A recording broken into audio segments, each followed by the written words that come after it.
तो guys as we promised आज हम जियोमॉर्फोलॉजी की नई सीरीज शुरुआत करेंगे जिसमें हम टॉपिक वाइज देखते चलेंगे कि कैसे पीवाईक्यूज पूछे गए हैं और हम इसमें बेस बना के चलेंगे सविंदर सिंह वाली बुक को। तो हम देखेंगे कि कौन से चैप्टर से ये टॉपिक्स कवर होते हैं और साथ ही साथ उन चैप्टर्स का ओवरव्यू लेते चलेंगे ताकि आपको समझने में थोड़ी आसानी हो।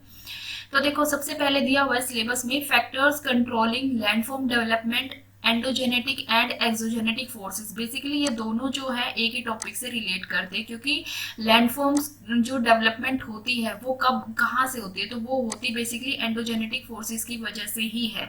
तो जब हम एंडोजेनेटिक फोर्सेस को पढ़ेंगे तो साथ साथ कैसे लैंडफॉर्म जनरेट होते हैं ये चीजें भी हम देखते चलेंगे। लेकिन इससे पहले इससे रिलेटेड पीवाईक्यूज देख लेते हैं ताकि हमें पता चले कि कैसे कैसे क्वेश्चंस पूछे जाते हैं। अगर हम बात करें एंडोजेनेटिक और एक्सोजेनेटिक फोर्सेस की कि उनसे कैसे क्वेश्चंस पूछे गए हैं, तो देखो सबसे पहले पूछे गए हैं मेन टाइप ऑफ फोर्सेस बताने हैं आपको और earth movement involve in the production of landforms. तो यहाँ पे आपको सारे फोर्सेस की बात करें, बेसिकली फोर्सेस की बात करें या इन फोर्सेस से जनरेट होने वाली मूवमेंट की बात करें, एक ही चीज है वो। उसके बाद आपसे दोबारा से पूछ लिया अर्थ मूवमेंट, उसकी क्लासिफिकेशन, फिर आपसे पूछ लिया वल्केनिज्म का influence and diastrophism on the evolution of landscape. उसके बाद फिर से लैंडस्केप डेवलपमेंट के बारे में पूछ लिया कि वो प्रोडक्ट होते हैं एंडोजेनेटिक फॉर्म्स का। उसके बाद अगर हम बात करें ये एंडोजेनेटिक है, एक्सोजेनेटिक की बात करें तो हम पढ़ते हैं उसमें वेदरिंग, इरोजन और मास वेस्टिंग की स्टडी करते हैं, तो वो हम नेक्स्ट लेक्चर में करेंगे। तो देखो वेदरिंग में हमारे पास क्या है कि हमें मैकेनिकल और केमिकल वेदरिंग बताना है, उसका सॉइल फॉर्मेशन के साथ क्या रिलेशन है वो बताना है, यानी इसमें जो सॉइल ज्योग्राफी का है, एग्रीकल्चर ज्योग्राफी वाला पोर्शन वो आ जाता है। उसके बाद फिर से वेदरिंग का सॉइल फॉर्मेशन का रिलेशन पूछ लिया है, फिर से आपसे फिनोमिना पूछ लिया है कि ये पूछ लिया कि वेदरिंग एक कॉम्प्लेक्स फिनोमिना है। यहाँ पे फिर वेदरिंग और मास वेस्टिंग के बारे में दोबारा से पूछ लिया और उनकी सिग्निफिकेंस के बारे में पूछा है। तो ये सारे टॉपिक्स दिए हुए हैं, तो ये सारी चीजें हमें कवर करते हुए चलना है, ठीक है। तो अब हम सीधा आ जाएंगे कि हमारे जो लेक्चर है उस पर हम आ जाते हैं। तो देखो, जब हम बात करेंगे जियोमॉर्फोलॉजी की और जो हमारा सविंदर सिंह वाली बुक है जियोमॉर्फोलॉजी की, एक आती है इसकी फिजिकल ज्योग्राफी वाली, वो नहीं उठानी है। एक बुक आती है आपकी जियोमॉर्फोलॉजी वाली बुक, तो ये बुक हमें उठानी है। इसका चैप्टर नंबर 9 है, वो बात करता है कि लैंडफॉर्म डेवलपमेंट को कौन कौन से फोर्सेस अफेक्ट करते हैं, बेसिकली अर्थ मूवमेंट वाला। तो इससे हमारा टॉपिक 1 और टॉपिक 2 कवर हो जाता है, ठीक है। तो इसमें देखो, जब हम स्टडी करते हैं तो सबसे पहले अगर अर्थ मूवमेंट की बात करें तो किसकी वजह से होती है, ड्यू टू फोर्सेस। तो सबसे पहले क्वेश्चन आना चाहिए कि फोर्सेस की स्टडी हमें क्यों करनी चाहिए। अब देखो, अगर मान लो कि अर्थक्वेक जब हमारा आता है तो हमें क्या होता है, जो अर्थ की क्रस्ट पे होता है, यानी हमें वहां चीजें महसूस होती है, कहीं पे हमें कंपन महसूस होती है, उसके बाद लैंडस्लाइड्स हो जाती है उसी वजह से, तो वो चीजें हमें दिखाई देती है, हम महसूस करते हैं। लेकिन बेसिकली ये प्रोसेस कहाँ से शुरू होती है, ये इंटीरियर ऑफ द अर्थ से शुरू होती है। लेकिन इंटीरियर ऑफ द अर्थ की स्टडी करना पॉसिबल नहीं है, क्योंकि वहां हम देख नहीं सकते कि क्या चीज हो रही है, उसका हम सिर्फ आइडिया लगा सकते हैं, ठीक है। तो बेसिकली जब हम अर्थ की क्रस्ट पे जो भी क्रिएट हो रहा है, अगर कोई नई क्रिएशन हो रही है किसी लैंडफॉर्म का, या वहां पे डिस्ट्रक्शन हो रही है, या फिर वहां पे मेंटेनेंस हो रही है, तो वो सब की स्टडी करने के लिए हमें वो सब की स्टडी कहाँ से अफेक्ट होती है, वो अफेक्ट होती है जो इंटीरियर ऑफ द अर्थ चीजें चली हुई है उनकी वजह से, ठीक है, वहां से लगने वाले फोर्सेस की वजह से। तो इसलिए हमें जो है उन फोर्सेस को स्टडी करना ज्यादा जरूरी हो जाता है जब हम बात करते हैं लैंडफॉर्म डेवलपमेंट की। तो देखो, अगर हम बात करें कि जो अगर जियोलॉजिकल चेंज चले तो 2 टाइप के चलते हैं, एक चलते हैं शॉर्ट टाइम पीरियड के लिए और एक लॉन्ग पीरियड के लिए चलते हैं, ठीक है। तो देखो, अगर हम इस डायग्राम से समझने की कोशिश करते हैं कि 2 टाइप की मूवमेंट हमारे पास होती है, यानी 2 टाइप के फोर्सेस हमारे पास काम करते हैं। फर्स्ट फोर्स हमारे पास काम करते हैं endogenetic force. Endogenetic forces basically वो फोर्स जो कि हमारे अर्थ के इंटीरियर में लगते हैं, ठीक है, अंदर की परतों में, जिसको बोला जाता है कि इंटीरियर ऑफ द अर्थ जो फोर्सेस जनरेट होते हैं उन फोर्सेस को बोला जाता है एंडोजेनेटिक फोर्सेस। और एक्सोजेनेटिक यानी जो बाहर से लगते हैं उन फोर्सेस को बोला जाता है एक्सोजेनेटिक फोर्सेस। जब हम बात करेंगे लैंडफॉर्म डेवलपमेंट की तो हम हमेशा बात करेंगे एंडोजेनेटिक फोर्सेस की। एक्सोजेनेटिक फोर्सेस जो है डायरेक्टली इन्वॉल्व नहीं नहीं होते लैंडफॉर्म डेवलपमेंट में, बेसिकली ये क्या करते हैं कि जो भी वहाँ पे लैंडफॉर्म है उसका बेसिकली स्ट्रक्चर चेंज कर देंगे, लाइक वेदरिंग, इरोजन हो गया, तो उसकी हाइट में कमी आ जाती है, ठीक है। तो इस तरीके की चीजें होती है, लेकिन बेसिकली मतलब कि स्ट्रक्चर बनाने में कि हम बोले कि ये कॉन्टिनेंटल डेवलपमेंट में या माउंटेन जेनेसिस में काम करता है, तो ऐसी नहीं है, ठीक है। तो सबसे पहले हमें लैंडफॉर्म डेवलपमेंट के लिए किसकी स्टडी करना है, एंडोजेनेटिक फोर्सेस की स्टडी करना है। अब ये तो हमारे पास हो गए कि कहाँ से ओरिजिन हुआ, अर्थ के अंदर से हो रहा है, इंटीरियर ऑफ द अर्थ है या आउटसाइड है, तो दो फोर्सेस में डिवाइड हो गया, एंडोजेनेटिक फोर्सेस और एक्सोजेनेटिक फोर्सेस। अब एंडोजेनेटिक फोर्सेस को भी हम डिवाइड करते हैं इन टू पार्ट्स, डायस्ट्रोपिक फोर्सेस और सडन फोर्सेस। यानी कि ये किस बेस पे हो गया, ये हो गया मूवमेंट पे, कि अगर मान लो सडन मूवमेंट होती है, एकदम से होती है, जिसका हमें पता नहीं लगता, जो कि इन सेकेंड्स में होती है, लाइक वोल्केनिक इरप्शन है, अर्थक्वेक जो आते हैं, तो ये हमारी हो गई सडन फोर्सेस, और जो लंबे टाइम तक चलती है, in long duration of period चलती है, यानी वो हमारे पास होगी डायस्ट्रोपिक फोर्सेस। अब अगर देखो, जब भी हम बात करते हैं कि लाइक हमने देखा है जब अर्थक्वेक आता है तो क्या देखते हैं हम कि हर जगह जो है डिस्टोर्शन हो रहा है, डिस्ट्रक्शंस हर जगह चल रहा है, तो यानी कि वो डिस्टोर्ट कर रहा है आपके जो लैंडफॉर्म है वहां पे, ठीक है। वोल्केनिक इरप्शन जब भी आता है तो वहां पे भी क्या होता है कि पॉपुलेशन को वहां से आपको हटाना पड़ता है, वहां सेटलमेंट आपकी बिगड़ जाती है, इकोनॉमिक लॉस होता है, ठीक है, कल्चरल लॉस होता है। तो यानी कि जो सडन फोर्सेज है, ये बेसिकली अगर आपको बोला जाए तो ये कौन से फोर्सेज हो गए, ये डिस्ट्रक्टिव फोर्सेज हो गए, डिस्ट्रक्शन का काम करते हैं। वहीं डायस्ट्रोपिक फोर्सेस जो होते हैं ये कंस्ट्रक्टिव फोर्सेस होते हैं, बिकॉज इनसे कंस्ट्रक्शन होती है, चाहे माउंटेन बनना हो, या फिर कॉन्टिनेंट डेवलप होने हो, या फिर इन ओशियन रिज बनने हो, तो ये सारा जो होता है ये डायस्ट्रोपिक फोर्सेस से होता है। और डायस्ट्रोपिक फोर्सेस ऐसा नहीं है कि ये जो है कुछ टाइम चलने वाली प्रोसेस है, ये सालों से चलती है, जिसका इफेक्ट हमें दिखाई नहीं देता। बेसिकली देखो कि हम देखेंगे कि जो माउंटेन माउंट एवरेस्ट है, उसकी हाइट जो है अभी दोबारा से जब उसको रिवाइज किया गया, उसकी स्टडीज दोबारा से की गई, तो उसकी हाइट जो है पहले वाली हाइट से ज्यादा देखी गई है।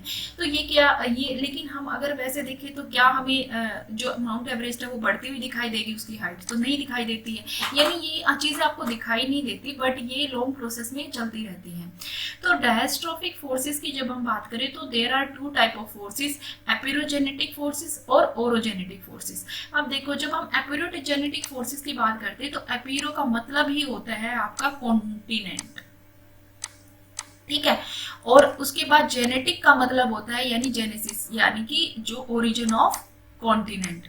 और ओरोजेनेटिक फोर्सेस की बात करते हैं तो ये क्या होता है, ओरो यानी कि माउंटेन, और जेनेटिक यानी जेनेसिस, यानी कि माउंटेन का जो है ओरिजिन ऑफ माउंटेन। अब देखो, इसमें भी दो चीजें होती हैं। डायस्ट्रोफिक फोर्सेस को जब हम डायरेक्शन पे डिवाइड करते हैं ना, बेस्ड ऑन डायरेक्शन, किस डायरेक्शन में फोर्स लग रहा है, कि डायरेक्शन फोर्स जो है अपवर्ड मूवमेंट में लग रहा है तो एपिरोजेनेटिक होता है, अगर हॉरिजॉन्टली फोर्स लग रहा है तो हमारा ओरोजेनेटिक फोर्स होता है। अब जब हम एपिरोजेनेटिक फोर्सेस को दो भागों में डिवाइड कर देते हैं कि या तो भाई मतलब वो जाएगा अपवर्ड डायरेक्शन में या वो जाएगा डाउनवर्ड डायरेक्शन में। अगर मान लो कि ये अपवर्ड डायरेक्शन में जब फोर्स जाता है तो उसको बोलते हैं एमर्जेंस। अगर चाहे कोई कॉन्टिनेंट का पार्ट अपवर्ड मोशन में मूव करता है और वेदर कोई हमारा जैसे ओशन का कोई पार्ट है, शेल्फ वगैरह, वो हमारे ऊपर आते हैं, तो इन दोनों को बोला जाता है एमर्जेंस। और डाउनवर्ड मूवमेंट में क्या है, जब हमारा कॉन्टिनेंट जो है वो नीचे जाता है तो उसको बोला जाता है सबसिडेंस। और जब हमारी जब हमारा अगर मान लो ओशियन सरफेस जाती है तो उसको बोला जाता है सबमर्जेंस, ठीक है। ये दो चीजें हैं, कंसेप्ट एक ही है। उसके बाद अगर हम ओरोजेनेटिक फोर्सेस की बात करें तो उसमें यानी हॉरिजॉन्टली जो फोर्सेस लगते हैं उसमें दो टाइप के फोर्सेस हो सकते हैं, या तो वो कॉन्टिनेंट हो गई या तो वो एक दूसरे से दूर जाते हैं, ठीक है, या फिर कॉन्टिनेंट की जगह मैं इसको लैंडफॉर्म बोलूँ तो ज्यादा बेहतर है, या तो वो एक दूसरे से दूर जाएंगे या फिर वो एक दूसरे के पास आएंगे। अगर वो एक दूसरे से दूर जाते हैं दैट मीन्स वहां पे कौन सा फोर्स लग रहा है, टेंशन फोर्स लग रहा है, और उससे टेंशन फोर्स से क्या बनते हैं, आपके पास फ्रैक्चर्स हो जाते हैं, ठीक है। अगर आप किसी चीज को खींचते हैं तो क्या हो जाता है, वो टूट जाती है। फ्रैक्चर सबसे पहले थोड़ा सा उसमें फ्रैक्चर होता है, उसके बाद जिसको क्रैक बोलते हैं, और फिर यही क्रैक जब बड़े हो जाते हैं तो इनको फोल्ड बोला जाता है। अब ऐसे ही जब दोनों एक दूसरे की तरफ आते हैं, ठीक है, यानी कंप्रेशन फोर्स लगता है, तो क्या होते हैं, बेंडिंग्स होती है जिनसे माउंटेन जनरेट होती है। ठीक है, अब इनको, अब ये जो बेंडिंग, क्रिस्टल बेंडिंग का या फोर्स बनते हैं, और यही फोर्स जब जो है एक बड़े लेवल पे बनते हैं तो उसको व्रैपिंग बोला जाता है। और अपवर्ड डायरेक्शन तो यानी कि अगर ये ऐसे बना तो ये हमारा कहा कहलाया गया अप व्रैपिंग, और ये हमारा कहा कहलाया गया डाउन व्रैपिंग। ठीक है, तो यही सारी चीजें हमें अब इस चैप्टर में पढ़ना है। तो ये हमने देख लिया एंडोजेनेटिक फोर्सेस कैसे होते हैं। Based on the movement there are two types of forces, diastrophic forces and sudden forces, and based on the direction diastrophic forces has been divided into epeirogenetic forces और ओरोजेनेटिक फोर्सेस। ठीक है, तो ये चीजें हमें अब आगे देखनी है। अब देखो, हमने दो चीजें करनी है। सबसे पहले जब हम डायस्ट्रोपिक फोर्स की बात कर रहे हैं तो हमने देखा था कि वहां पे दो तरीके की मूवमेंट होती है, अपवर्ड मूवमेंट हुई या फिर डाउनवर्ड मूवमेंट हुई। अपवर्ड मूवमेंट हुई तो उसको बोला गया एमर्जेंस, और जब डाउनवर्ड मूवमेंट होती है तो उसको बोला जाता है सबसिडेंस। जब कोई कॉन्टिनेंट मास जो है वो सबसिडेंस करता है, यानी लैंड एरिया करता है, और अगर वही सी में होता है तो उसको बोला जाता है आपका सबमर्जेंस। ठीक है, दूसरा हमने देखा ओरोजेनेटिक मूवमेंट। अब ये दो चीजें देखी थी हमने कि ओरोजेनेटिक में क्या होता है, या तो आपका टेंशन फोर्स लगता है यानी डाइवर्जेंट फोर्स जिसको बोला जाता है, या फिर वो आपके कंप्रेस करता है जिसको कि बोला जाता है आपका कन्वर्जेंट फोर्स। जब आपका डाइवर्स करेगा तो क्या बन रहे थे, आपके फ्रैक्चर्स बन रहे थे, और जब आपका जो है कंप्रेस करेगा तो हमारी क्या हो रही थी, फोल्ड बन रहे थे। तो अब हम बात करेंगे कि फोल्ड और फ्रैक्चर्स के बारे में बात करेंगे। ठीक है, तो सबसे पहले हमने बात कर ली कि फोल्डिंग कैसे कैसे क्या होते हैं। देखो, फोल्डिंग में आपको दो चीजें पता चल रही है, क्या कि फोल्डिंग में आपको सबसे पहले तो फोल्डिंग कब जनरेट होगी, जब आपके हॉरिजॉन्टल फोर्स लगते हैं तब आपके फोल्ड जनरेट होते हैं। दूसरा, आपके जो हॉरिजॉन्टल फोर्सेस कहे या कन्वर्जेंट फोर्सेस कहे, दोनों एक ही बात है। उसके बाद जब आपकी जो फोल्ड जो होते हैं, जब वो आपके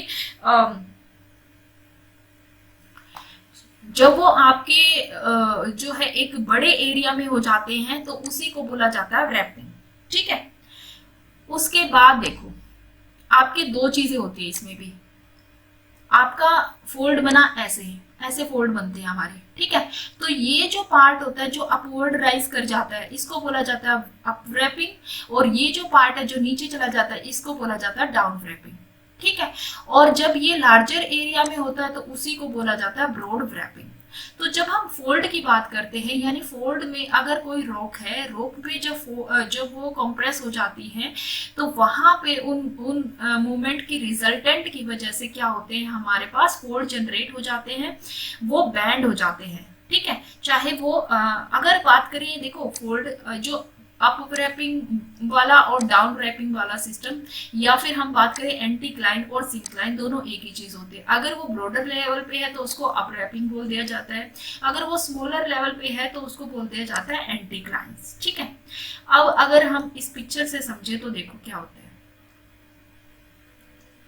देखो, इसमें क्या होता है कि आपके पास जब कंप्रेशन फोर्स लगा दोनों तरफ से तो आपके पास एक वेव लाइन स्ट्रक्चर बन जाता है, बैंड सा फॉर्म हो जाता है। तो ये जो अपवर्ड चला गया पार्ट इसको बोला गया एंक्लाइन, और जो नीचे चला गया उसको बोला गया सिंक्लाइन। अब देखो, अगर ये ऐसे बनाना ऐसे, तो ये जो इनकी दोनों साइड्स होती है इनको बोला जाता है लिम्स। ठीक है, और मिडल लिम मतलब वो जो साइड, जो देखो ये वाली जो है ये इधर भी इन्वॉल्व है और इधर भी इन्वॉल्व है, तो ये वाली जो साइड है इनको बोला जाता है हमारा मिडल लिम, इनको बोला जाता है। ठीक है, उसके बाद हमारे पास अगर हम बात करें कि एक्सिस ऑफ फोल्ड किसको बोला जाता है, वैसे ये चीजें इतनी ज्यादा जरूरी नहीं है यूपीएस मतलब ज्योग्राफी ऑप्शनल के लिए, जियोमॉर्फोलॉजी के लिए ज्यादा है, बट फिर भी हम देख लेते हैं। देखो, जब दो लिम्स जो होती है ना, उन लिम्स को जब बाइसेक्ट किया जाता है तो जिस एंगल पे वो बाइसेक्ट होती हैं तो उन्हीं को बोला जाता है एंगल ऑफ फोल्ड। अगर वो बाइसेक्ट करती है आपकी एंटीक्लाइन को, that is called axis of fold, और अगर वो करती है आपकी सिंक्लाइन को, that is called axis of syncline angle. ठीक है, तो ये दो चीजें हैं। उसके बाद ये सारी ज्योग्राफी ऑप्शन में एक चीज जरूर है कि ये सारे हमें डायग्राम्स जरूर आने चाहिए बनाने, ताकि इजी रहे हमारे पास। और जिस प्लेन पे ये काटते हैं एक दूसरे को या इंक्लाइन होते हैं उसी को बोला जाता है एक्सिस ऑफ प्लेन। ठीक है, अब देखो दो चीजें हैं, जब इन पे फोल्ड लग रहा है तो दो चीजें आपके पास हो रही है। एक तो जब आपका जो कंप्रेस हो रही है, तो कंप्रेशन में भी हमने देखा है कि एक जब हम अगर मान लो सिंपल फॉर्म में मैं इसको बताना चाहूँ तो जब हम प्लेट टेक्टोनिक थ्योरी की बात करते हैं तो हम देखते हैं कि जहाँ पे कन्वर्जेंट मूवमेंट होती है वहां पे एक प्लेट तो सब्सिडाइज कर जाती है अंदर, ठीक है, और एक प्लेट रह जाती है ऊपर। तो जिस प्लेन पे वो अंदर जा रही होती है ना, उसी को बोला जाता है आपका डिप एंगल। ठीक है, और जितना जाती है वो आपका कहलाता है स्ट्राइक, जब हम हॉरिजॉन्टली की बात करते हैं। तो जो इससे दो चीजें हमें पता चली, दो इन्फॉर्मेशन हमें पता चली अबाउट डिप के, क्या एक तो वो किस डायरेक्शन में जा रहा है, दूसरा वो कितने एंगल से जा रहा है। ठीक है, डायरेक्शन यानी नॉर्थ साउथ जा रहा है, ईस्ट वेस्ट जा रहा है, या 60 डिग्री जा रहा है, 40 डिग्री जा रहा है। तो there are two types of angle. तो देखो दो चीजें यहाँ इसमें क्या चीज है कि अगर मान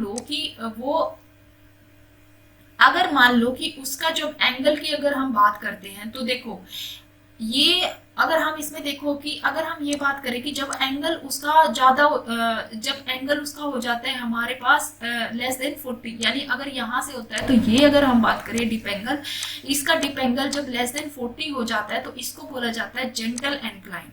और जब यही एंगल हमारा जो है 40 to 90 के बीच में हो जाता है तो उसको बोला जाता है स्टीप एंक्लाइन। ठीक है, उसके बाद देखो जब हम अगर बात करें अब हमारे पास आ गया कि एंटीक्लोनोरियम और सिंक्लोनोरियम। देखो अब इसमें क्या है, एंटीक्लोनोरियम सिंक्लोनोरियम क्या होता है, देखो जब बहुत सारे अब देखो अगर हम इसमें ऑन टोटल कहें तो यहाँ पे हमें नजर आ रही है अपवर्ड मूवमेंट और यहाँ पे नजर आ रही है हमारी डाउनवर्ड। लेकिन अगर हम इस फिगर में देखें तो हम यहाँ पे देख पा रहे हैं कि यहाँ पे बहुत सारे अपवर्ड्स हैं, बहुत सारे डाउनवर्ड्स हैं। ठीक है, जब बहुत सारे अपवर्ड्स और बहुत सारे डाउनवर्ड्स मिलकर एक अपवर्ड बनाते हैं तो उसको बोला जाता है एंटीक्लिनोरियम। और जब बहुत सारे डाउनवर्ड और बहुत सारे अपवर्ड मिलकर एक जो है हमारे पास सिंक्लाइन बनाते हैं तो उसको बोला जाता है सिंक्लोनोरियम। ठीक है, ये सारे फिगर्स आपको जरूर बनानी चाहिए अपने एग्जाम में so that you can fetch the marks. अब देखो हमने बात कर ली फोल्ड की, सिंक्लाइन बोला जाता है, इंक्लाइन बोला जाता है। अब हम बात करते हैं टाइप ऑफ फोल्ड की। सबसे पहले जब फोल्ड बनेगा मतलब कितना ज्यादा वो फोल्ड होगा, या फिर ऐसे फोल्ड होगा, ओपन फोल्ड बनेगा, सिमेट्रिक फोल्ड बनेगा, एसिमेट्रिक फोल्ड बनेगा, वो किस पे डिपेंड करेगा। फर्स्ट वो डिपेंड करेगा कितना फोर्स लग रहा है। अगर ज्यादा फोर्स लग रहा है तो ऑब्वियस सी बात है ज्यादा फोल्ड बन जाएगा। अगर कम फोर्स लग रहा है तो वो बेसिकली ओपन फोल्ड रह जाएगा। ठीक है, अगर दूसरा बात करेगा कि जो आपकी रॉक है जिसपे कि वो फोर्स लग रहा है वो बेसिकली उस रॉक का स्ट्रक्चर क्या है, नेचर क्या है। अगर मान लो वो सॉफ्ट रॉक है यानी वो जल्दी बैंड हो जाएगी, अगर हार्ड है तो उसको बैंड करना जो है आपके पास मुश्किल हो जाएगा। तो सॉफ्ट रॉक है तो यानी कि जो फोर्स बन रहे हैं, यानी कि जो आपके एंटीक्लाइन सिंक्लाइन बन रहे हैं वो ज्यादा फॉर्म होंगे, और अगर आपकी हार्ड रॉक है तो वो नहीं हो पाएंगे, तो आपका ओपन फोल्ड लाइक स्ट्रक्चर बन जाएगा। ठीक है, और तीसरा आपका डिपेंड करता है फर्स्ट फोर्स यानी कितनी इंटेंसिटी से लग रहा है, सेकंड रॉक स्ट्रक्चर यानी रॉक का मटेरियल क्या है, and third one is duration कि कितने टाइम तक वो फोर्स लग रहा है, अगर थोड़े टाइम तक लग रहा है या ज्यादा टाइम तक लग रहा है। देखो जब हम इनकी बात करते हैं ना, जो हमने अभी पढ़ा एंटीक्लिनोरियम और सिंक्लोनोरियम, यहाँ पर क्या हुआ होगा, यहाँ पर फोर्स लगा होगा लेकिन वो फोर्स जो है वो ज्यादा टाइम के लिए नहीं लगा होगा, लॉन्गर पीरियड ऑफ टाइम के लिए नहीं होगा, वो शॉर्टर पीरियड ऑफ टाइम के लिए लगा होगा। दैट इज वाई यहाँ पर बहुत सारे इंक्लाइन और सिंक्लाइन फॉर्म हो गए हैं, और इन लॉन्ग रन यहाँ पर एक एंटीक्लोनोरियम और एक सिंक्लोनोरियम फॉर्म हो गया है। ठीक है, तो ये चीजें यानी कि एंटीक्लोनोरियम और सिंक्लोनोरियम जब बनता है जब फोर्सेस लगते हैं, लेकिन वो फोर्सेस जो है आपके लगातार नहीं लगते, बीच बीच में रुक रुक के वो फोर्सेस आपके लगते हैं। ठीक है, अब कितने टाइप के फोर्सेस होते हैं, देखो सिमेट्रिकल फोर्सेस की फोल्ड की जब हम बात करें तो इसमें क्या होता है कि दोनों जो आपकी लिम्स होती है, दोनों तरफ की लिम्स होती है, ये एक ही एंगल पे इंक्लाइन करती है, यानी एंगल ऑफ इंक्लिनेशन इन दोनों का सेम होता है। ठीक है, ये जो इन पे दोनों कब बनेंगी, जब आपके पास रेगुलर फोर्स लग रहा है। ठीक है, लेकिन वो फोर्स जो है आपका यहाँ पे अगर आप देखोगे ना, अगर मैं इसको क्लियर कर लेती हूँ, देखो यहाँ पे अगर आप देखोगे ना, तो यहाँ पे आप देखोगे कि जो आपका फोल्ड चल रहे हैं यहाँ पे, वो आपकी इतने ज्यादा फोल्ड, यहाँ पे देखो ये ज्यादा फोल्ड हो गए हैं आपके, या ये ज्यादा फोल्ड हो गए हैं आपके। ठीक है, तो यहाँ से क्या पता चला कि यहाँ पे इंटेंसिटी ऑफ फोर्स जो है ज्यादा है, और यहाँ पे जब हम देखेंगे तो यहाँ पे पता चलेगा कि इंटेंसिटी ऑफ फोर्स आपकी ज्यादा नहीं है। तो सिमेट्रिक में क्या चीजें आई, पहला intensity of force is moderate almost, और सेकंड वन क्या हुआ हमारे पास कि यहाँ पर जो भी एंगल ऑफ इंक्लिनेशन है दोनों का वो हमारा सेम है, यानी लिम्स जो है वो आपकी सिमेट्री है, एक जैसी है, इक्वल लेंथ की है। अगर मान लो इसी में एक तरफ से ज्यादा फोर्स लग जाए और दूसरी तरफ से फोर्स कम लगे, तो जो एंगल ऑफ इंक्लिनेशन बनेगा लिम्स के बीच में, that would be different, right. तो उसमें एक जो आपकी लिंब होगी वो लंबी हो जाएगी, दूसरी होगी आपकी छोटी हो जाएगी, तो वो एक तरफ इंक्लाइन हो जाएगी, तो इसको बोला जाता है असिमेट्रिक फोल्ड, हमारा बोला जाता है। ठीक है, and the third one is, देखो जब इसमें क्या होता है कि अगर मान लो यही चीजें कंटिन्यूटी में रहती हैं, अगर मैं इसमें 1 मिनट देख लेती हूँ, और तो कुछ नहीं है, मॉडरेट है, रेगुलर है, ठीक है। उसके बाद देखो अगर मान लो कि यही चीज कंटिन्यूटी में रह जाती है, तो जब एंगल ऑफ इंक्लिनेशन एक लिम्ब के लिए बेसिकली आपका कितना हो जाता है, पूरा 90 डिग्री जब आपका बन जाता है। ठीक है, और जो आपकी जो लिम्स है बेसिकली, या स्लोप जिसको बोला जाता है, ये दोनों एक दूसरे के जो है वर्टिकल मूवमेंट में आ जाती है, ऑलमोस्ट वर्टिकल में आ जाती है, पूरा हॉरिजॉन्टल आपका नहीं बन पाता है। ठीक है, तो ये आपका कहलाता है क्या, ये आपका कहलाएगा मोनोक्लिनिकल फोल्ड। उसके बाद आपका कहलाता है क्या, आइसोक्लिनिकल फोल्ड। तो इसमें भी क्या है कि जब आपकी ये दोनों लिम्स एक दूसरे के पूरी तरह से पैरेलल आ जाती हैं, लेकिन याद रखना है हॉरिजॉन्टल नहीं है, हॉरिजॉन्टल आपकी रिकम्बेंट वाली कहलाती है, रिकम्बेंट फोल्ड वाली हॉरिजॉन्टल हो जाती है, आइसोक्लिनल फोल्ड वाली आपकी हॉरिजॉन्टल नहीं होती है, ये एक दूसरे के एग्जैक्ट वर्टिकल आ जाती है। ठीक है, तो ये चीजें ध्यान रखनी है, आइसोक्लिनिक फोल्ड में और रिकम्बेंट फोल्ड में यही एक डिफरेंस होता है सिर्फ। ठीक है, तो रिकम्बेंट में वो एक दूसरे के बिल्कुल पैरेलल आ जाती है। अब बात करते हैं ओवरटर्न फोल्ड, इसको नेक्स्ट डायग्राम से देखेंगे, वैसे देख लेते हैं। यहाँ पे देखो ये है आपका ओपन फोल्ड। ओपन फोल्ड क्या हो गया कि जो आपका लिम्स है ना, इनके बीच में जो आपका एंगल बनता है, यहाँ पे ये एंगल बना आपका, देखो 90 डिग्री बनेगा तो ऑब्वियसली बात है ये एंगल होगा, तो ये एंगल कितना बना, ये एंगल आपका 90 डिग्री से ज्यादा बना। तो यानी कि ओपन फोल्ड कहाँ पे, जब आपका जो फोर्स है वो आपका कम लग रहा है, दूसरा जो आपका रोक है वो आपकी रोक जो है वो सॉफ्ट नहीं होके वो आपकी रोक हार्ड हो जाती है, तो आपका फोल्ड जो है ऐसे बनता है। तो इसको जहाँ पे ऑब्ट्यूस एंगल बोला जाता है, जो एंगल 90 डिग्री से लेकर 180 डिग्री के समथिंग बीच में बन जाता है, तो यहाँ पे ये बन गया ओपन फोल्ड। क्लोज फोल्ड क्या होगा, जब बहुत ज्यादा फोर्स लग रहा है और सॉफ्ट रोक पे लग रहा है, तो जो एंगल बना आपका वो एंगल आपका कितना बनता है, ये देखो 90 डिग्री से आपका एंगल यहाँ पे जो है वो कम बन जाता है, तो इसी को बोला जाता है आपका क्लोज्ड फोल्ड। ठीक है, आपका ओवरटर्न फोल्ड क्या होता है, ये हम उससे देख लेते हैं। देखो प्लंज फोल्ड भी हम डायग्राम से देखेंगे ना तो ज्यादा बेहतर समझ में आएगा। जब हम फैन फोल्ड की बात करते हैं ना, तो जब बहुत सारे एंटीक्लाइन और सिंक्लाइन जो हमने देखे थे, एंटीक्लोनोरियम और सिंक्लोरियम, जो बहुत सारे फोल्ड हो जाते हैं, तो ऐसे ऐसे ऐसे ऐसे फोल्ड होके चले जाते हैं ना, ये ऐसे, तो वो एक फैन लाइक स्ट्रक्चर बन जाता है जिसको फैन फोल्ड बोला जाता है। ठीक है, अब हम बात कर लेते हैं ओवरटर्न फोल्ड की। क्या है कि देखो जब ये आपका चला, सॉरी एक सेकेंड, हाँ, जब ये दोनों आपकी स्लोप जो है एक दूसरे के दोनों बिल्कुल हॉरिजॉन्टल में आ गए, अब आप फोर्स लगाओगे तो क्या होगा, यहाँ से यहाँ फोर्स लग रहा था ना यहाँ पे, अब ये एक दूसरे के पैरेलल, अब ऐसे अगर आपका फोर्स लग रहा है तो क्या होगा, एक जो है आपका पार्ट टूट जाएगा और वो पार्ट जो है कहाँ पे चला जाएगा, दूसरे पार्ट पे आपका चला जाएगा। अभी मैं आपको डायग्राम में दिखा देती हूँ कि ये कैसे होगा। देखो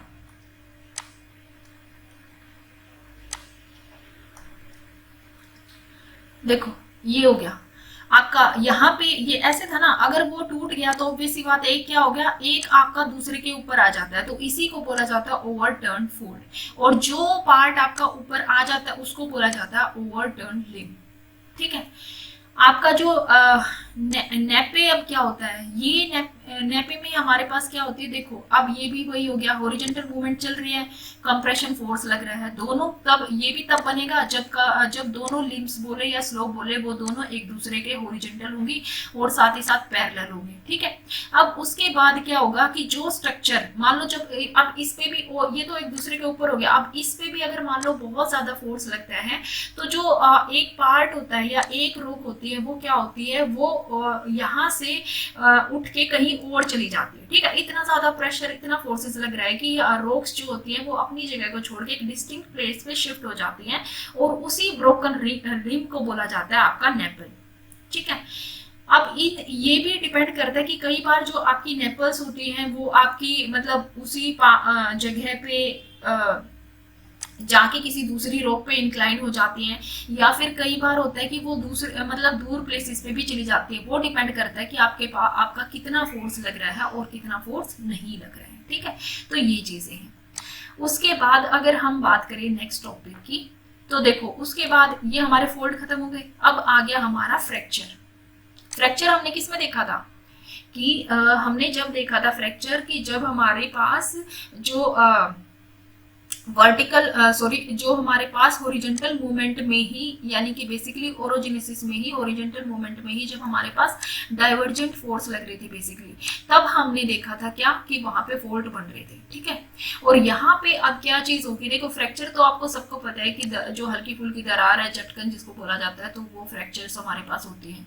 ठीक है। फोल्ड क्या होता है कि अगर मान लो कोई रोक है, अगर मान लो कि सबसे पहले इस डायग्राम को समझते हैं तो अच्छे से समझ आएगा। देखो अगर ये दो रोक हैं एक साथ, ठीक है, और इनमें दोनों में फोर्स लग रहा है, अगर कम फोर्स लगाओगे तो क्या होगा, यहाँ पे हल्की फुल्की दरार बच जाती है, जो कि आपका कहलाया क्या, फ्रैक्चर। अब इस पे और ज्यादा फोर्स लग रहा है। ठीक है।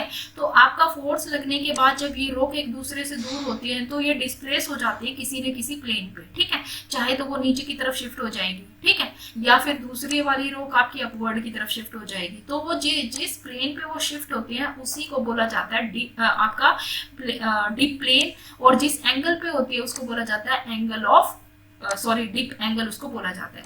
हैंगिंग वॉल क्या होती है कि जो आपके डिप एंगल के साथ साथ आपके डाउनवर्ड ब्लॉक में आता चला जाता है उसको बोला जाता है hanging block. Up thrown block जो कि अपवर्ड जाता है उसको बोला जाता है अप थ्रोन ब्लॉक। अब कितनी स्ट्राइक पे, यानी कि यहाँ देखो डिप तो क्या हो गया कि वो कितना नीचे तक चला गया, वो आपका एंगल ऑफ डिप हो जाता है। और ये हमारे पास देखो दो चीजें हो जाती हैं अब कि जो एंगल ऑफ स्ट्राइक है हमारा कि वो यहाँ से जो ये थी, अगर मैं ये दो रोक्स की बात करूं तो ये यहाँ पे अगर ये रोक थी पहले और अब ये नीचे आ गई है तो और यहाँ से वो कितना डिस्प्लेस हो गई है अपनी जगह से, तो उसको बोला जाता है आपका स्ट्राइक। ठीक है। तो ये सारी चीजें हैं यहाँ पे। उसके बाद हम देख लेते हैं कि कितने टाइप के फोल्ड जो है टाइप ऑफ फोल्ड कितने होते हैं। देखो दो टाइप के फोल्ड होते हैं, या तो वो लगेंगे डिप की डायरेक्शन में या फिर वो जाएंगे स्ट्राइक की डायरेक्शन में। ठीक है। तो एक हो गया आपका डिप स्लिप मूवमेंट और एक हो गया आपका स्ट्राइक स्लिप मूवमेंट। और बेसिकली डिस्प्लेसमेंट देखा तो किस डायरेक्शन में होती है, आपकी वर्टिकल डायरेक्शन में वो डिस्प्लेसमेंट आपकी देखी जाती है। ठीक है। अब देखो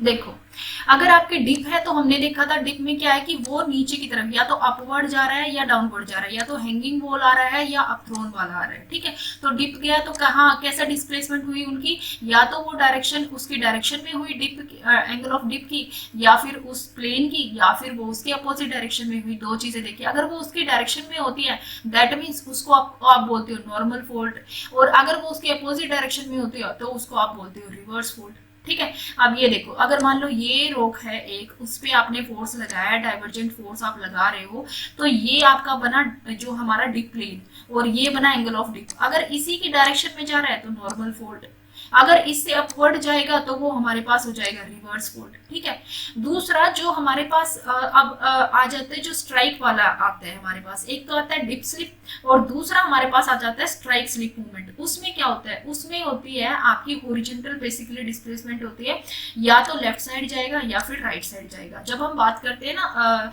लाइक पैरेलल बाउंड्री की, जब हम बात करते हैं इन प्लेट टेक्टोनिक मूवमेंट, तो वहां पे जाता है आपका स्ट्राइक स्लिप मूवमेंट। ठीक है, ये हो गया नॉर्मल फोल्ड, हो गया आपका रिवर्स फोल्ड हो गया, ये दोनों हमने देख लिया है। ठीक है, उसके बाद लेटरल और स्ट्राइक स्लिप में भी हमने देख लिया। राइट लेटरल का मतलब वो राइट वर्ड शिफ्ट हो जाएगा, जिसको डेक्स्ट्रल फोल्ड बोलते हैं, और लेफ्ट लेटरल जिसको कि सिनिस्ट्रल फोल्ड बोलते हैं, यानी वो लेफ्ट तरफ शिफ्ट हो जाएगा। तो ये आपका डायग्राम हो गया। ठीक है,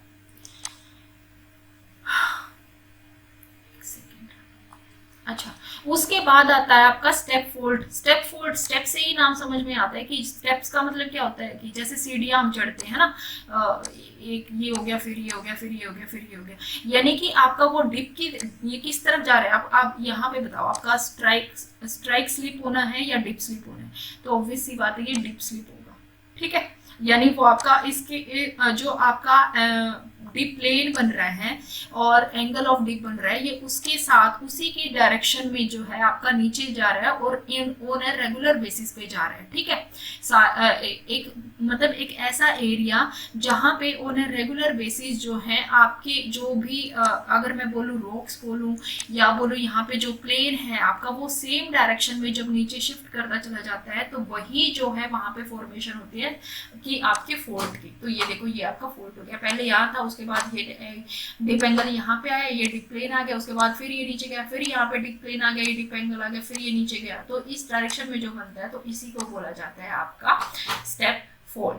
ठीक है, उसके बाद रिफ्ट वैली और ग्रैबन, बेसिकली ये दो चीजें होती है। या तो आपकी जो वैसे ये टॉपिक में है नहीं, हमें नेक्स्ट टॉपिक में ही कर लेना चाहिए क्योंकि वीडियो ज़्यादा लंबी हो जाएगी। ठीक है, जब हम बात करेंगे लैंडफॉर्म्स की तो हम इनकी भी बात कर लेते हैं। बेसिकली इसमें क्या होता है कि जब आपकी अगर मान लो आपका इसमें आपका कंप्रेशन फोर्स लगेगा नहीं, आपका टेंशन फोर्स लगता है। जब टेंशन फोर्स लगता है दो रॉक्स पे, तो आपकी बीच वाली रॉक्स जो है या तो वो नीचे शिफ्ट हो जाती है या ये दोनों रॉक आपकी अपर शिफ्ट हो जाते हैं, जिसको होस्ट माउंटेन भी बोला जाता है। और यही जो वैली बनती है उसी को बोला जाता है आपका रिफ्ट वैली, बेसिकली जिसको सिंपली ग्रेबन भी बोल दिया जाता है। ठीक है, तो इसको डिटेल में हम नेक्स्ट चैप्टर में कर लेंगे। तो इस तरीके से हमें अपने सारे चैप्टर्स को कवर कर लेंगे हम। तो आप मेरे को बता सकते हो कि मेरे को शॉर्ट नोट्स बना के पढ़ाना चाहिए या बेसिकली मेरे को ये बुक को ही आपको इसी के पेजेस से आपको पढ़ा देना चाहिए, ताकि मेरे लिए भी इजी हो जाए और आपके लिए भी। जैसे भी आप बोलोगे वैसे हम कंटिन्यू कर लेंगे। अगर आपको ये वीडियो पसंद आया तो हमारे चैनल को लाइक, शेयर और सब्सक्राइब करें। मिलते हैं नेक्स्ट वीडियो में। Till then, thank you, bye bye.